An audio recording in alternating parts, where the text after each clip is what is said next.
All right, so this is group 4B with Michaela, Brandon, Hannah, Manisha, Levi, Ian, Isra, and Ava, and we're presenting our systems of belonging for radical belonging, and this is for IPTS. Next slide.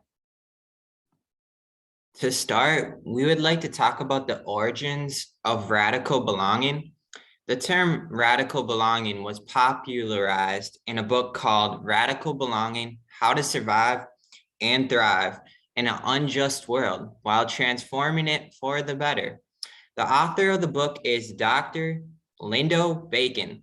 Dr. Bacon is part of the LGBTQ community and uses the pronouns they/them. The book is all about creating a culture where everyone feels included. If everyone feels included, then it will be easier to address and make smaller decisions related to things like eating, activity level, issues related to our body, and so forth. We live in a society where people often feel oppressed and overwhelmed, whether it is from systemic racism or body shaming or a lack of acceptance of the LGBTQ community or work/education related stressors. People may often feel like they lack control of their lives and may end up feeling isolated with no support in sight. The goal of radical belonging is to heal from the struggles that one may feel from living in a challenging society and to transition from a culture of othering to one of belonging. Othering involves seeing people as fundamentally different from the dominant group. People may be different, but everyone deserves to be treated with respect and fairly. It is important that people feel comfortable in their pursuit for healthcare treatment, from primary prevention to tertiary prevention. And it is important that healthcare feels accessible. The idea of radical belonging should be applied to all areas of healthcare, from hospital care to home health care, to physical/occupational therapy, to picking up a medication at a pharmacy, to the utilization of social services. Thanks, Brandon. So based on all the literature and the background information that we got, this was our group's working definition of radical belonging. So just to summarize, it's the basically psychosocial state of feeling accepted in a group or society that is free and absent from judgment. And benefits of it is self-expression and not being put in predetermined standards. And so in the healthcare team, how does radical belonging fit? Well, we hypothesize that benefits from having radical belonging in the healthcare team will allow professionals and clinicians to inhabit themselves with dignity and respect, not have predetermined roles and responsibilities, and being able to collaborate with each other. This in turn creates a dynamic and fluid healthcare team and makes conversations much more fluid and being able to pass information along. This will decrease barriers, help with team member engagement, and overall just job satisfaction, which will help retain employees, but also increase productivity. And then lastly, it's just going to help create high quality professional development, being able to collaborate and work with people of different disciplines is just going to help create more competency and positive healthcare outcomes.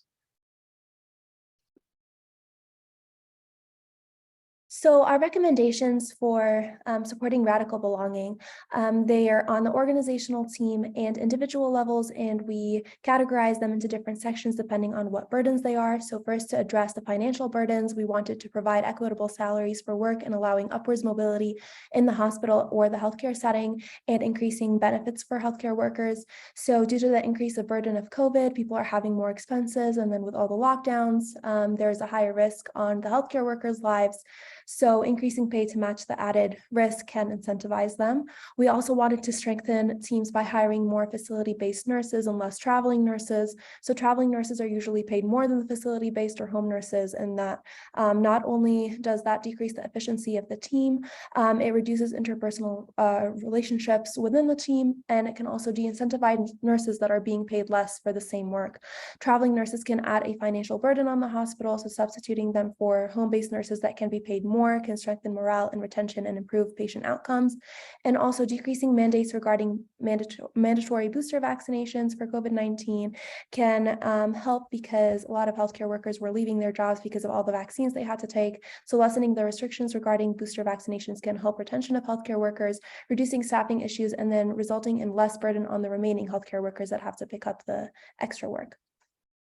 Addressing increased workflow or scheduling burdens. So standardizing COVID-19 response to make it more efficient and less time consuming. So having one team that delegates the work, deciding the time off, how PPE is dispersed, contact precautions, etc., is important and lessens the burden on other healthcare workers having to deal with COVID and the response to that. And then having a set protocol can also result in less systematic error. Minimizing COVID-19 mandatory meetings and providing information in emails for non-emergent information communication. So healthcare workers are already super busy, so minimizing the amount of time for non-patient related work can be helpful, and dispersing information through recorded videos or emails might be better than mandatory conferences. Improving community outreach for youth volunteers, so having more volunteers or healthcare students help, that can take some of the load off of the healthcare workers having to do work that doesn't relate to patient care directly, like calling about maintenance issues and issues like that. Providing space for childcare or daycare for healthcare workers who need to spend more time at the hospital away from their children due to a short-staffed environment.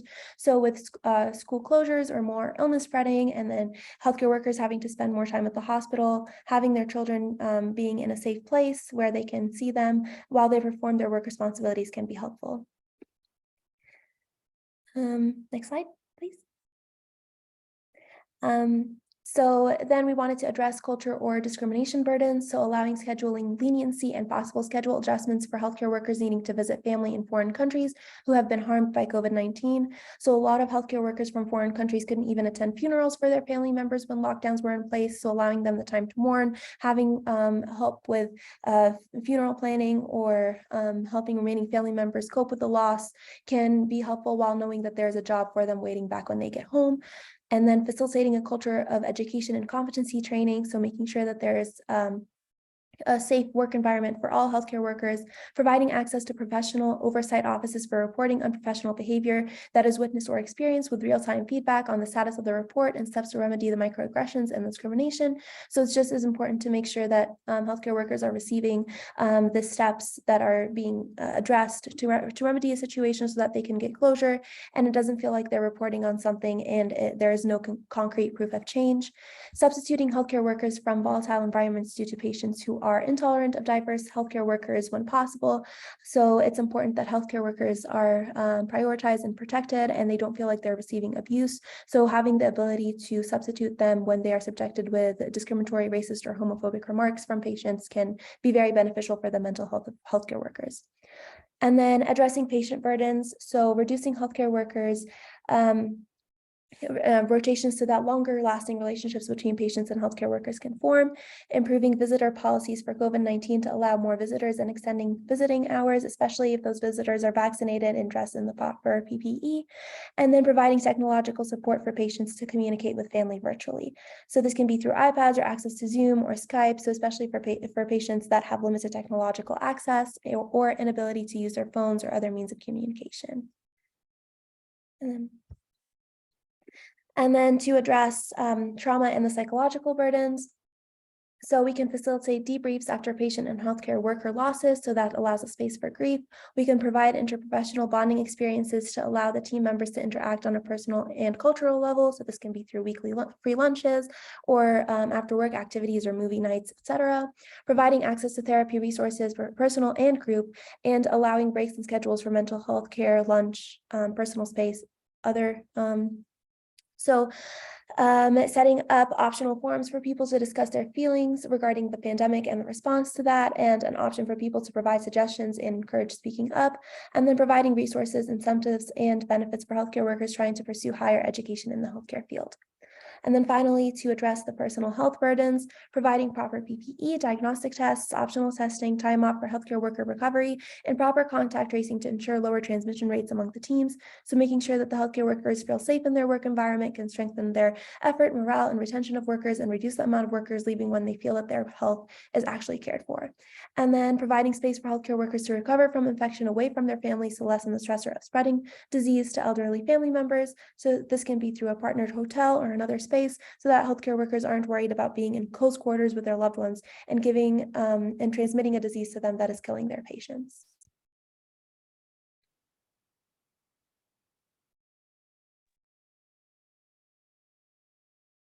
So considering the interventions that Michaela spoke about, this will impact marginalized communities by allowing the disparities to be addressed from an organizational level, with goals for the healthcare team to work on these inequalities to improve healthcare outcomes in these marginalized communities.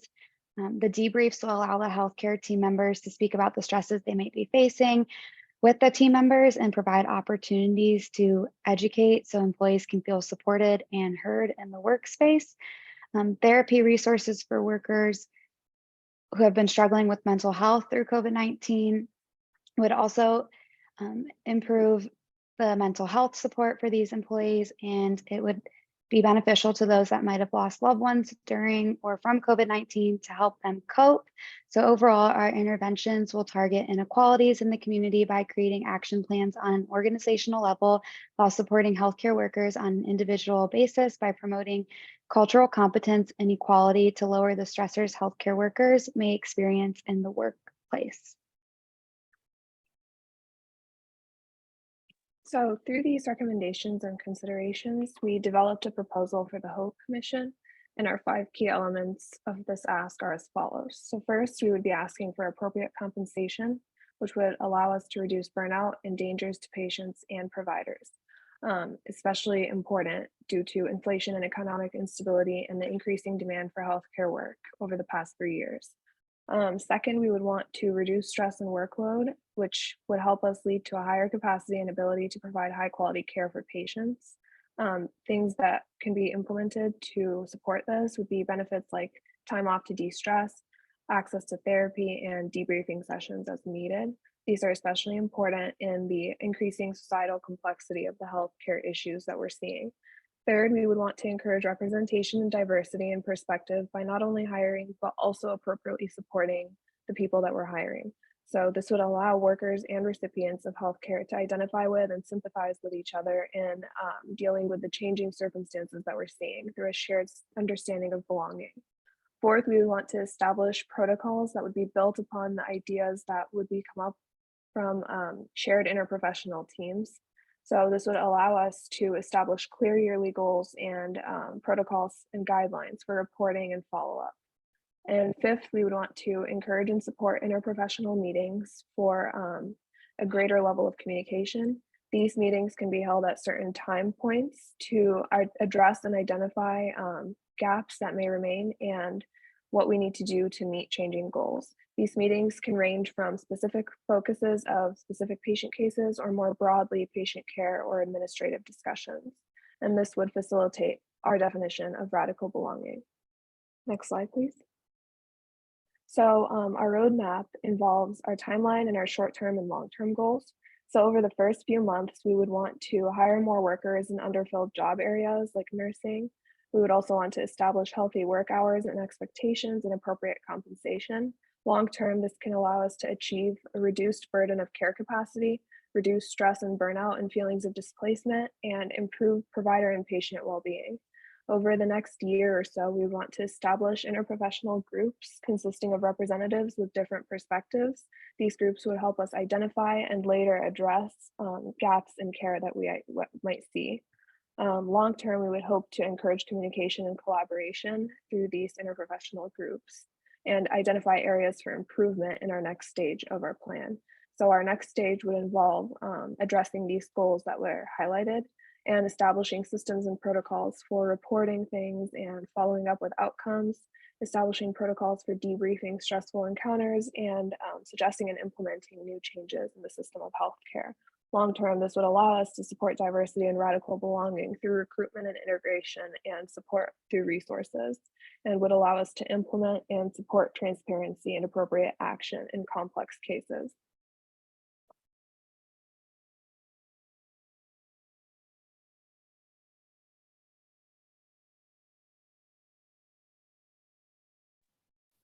So our metrics of success related to everything we've talked about so far is divided into 3 different areas, and under each of those categories further divided into data and actions. So first of all, focusing on the existing workforce, the data that could be a possible metric of success is healthcare worker turnover rate. And a reasonable goal is less than 50% turnover by 5 years and less than 30% by 10 years, considering the amount of turnover that has increased during the pandemic.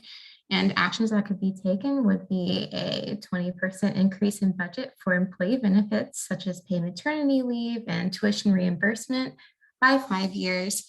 Also improving nurse patient and provider patient ratio is appropriate to each department. For example, in the ICU is less than other departments, and offer occasional departmental and interdepartmental team building activities outside of work. For the incoming workforce, the data we could look at would be the number of applications received versus previous year's applications, and percentage of individual departmental growth to evaluate each department to see if there's growth lag in one area versus another department and how that can be balanced out.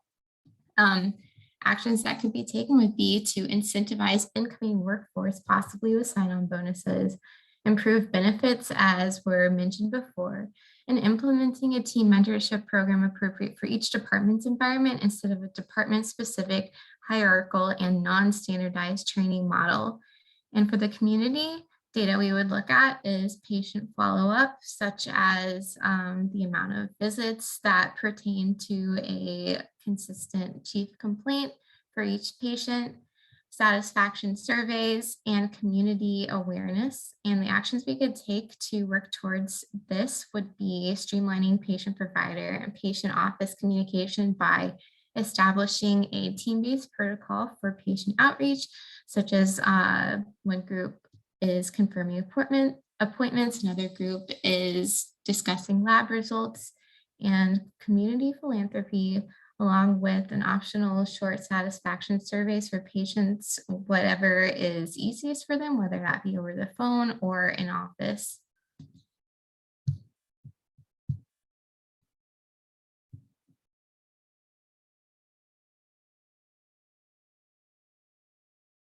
In terms of if our idea is sustainable and scalable to other healthcare settings and organizations, our recommendations are sustainable and scalable to other healthcare settings and organizations, and should be implemented to help ensure that our patients have the best care possible. So whether that's at the pharmacy, whether inpatient or outpatient, with the nurses and physicians in the hospital settings, or with social workers to help with transitions of care. These recommendations can be used not only during the COVID-19 pandemic, but afterwards to provide healthcare workers with resources to deal with mental health and any challenges that may occur in the hospital setting. This can also help us achieve our goals of boosting team member engagement and increasing job satisfaction, productivity, and retention, as we previously stated.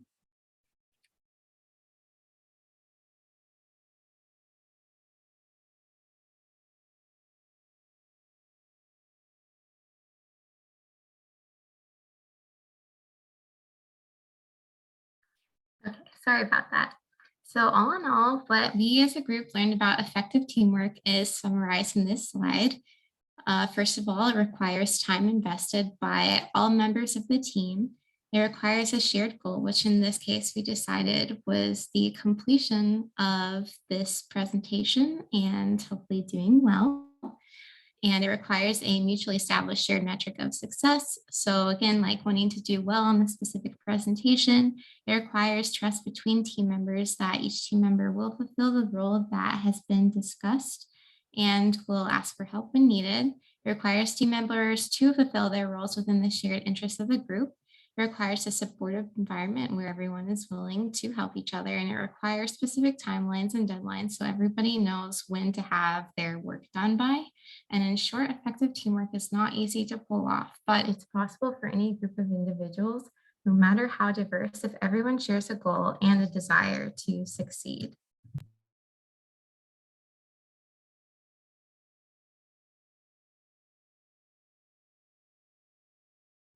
Here are the references used, and thank you.